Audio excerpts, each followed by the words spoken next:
বন্ধুরা, আজ তোমাদের গাঁদাল পাতার খাস্তা মুচমুচে বড়া করে দেখাবো।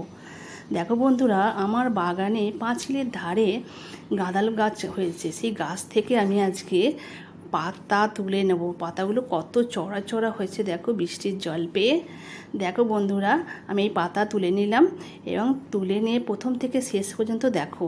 প্রথমে আমি মুসুর ডাল বেটে নিয়েছি ছিলে, এবং হলুদ গুঁড়ো নিয়েছি, লঙ্কা কেটে নিয়েছি কুচি করে, পেঁয়াজ কুচি, লবণ নিয়েছি পরিমাণ মতো, আর গাঁদাল পাতাটা কেটে নিয়েছি, কুচিয়ে নিয়েছি, এবং এগুলোকে ভালো করে ম্যারিনেট করে নিচ্ছি।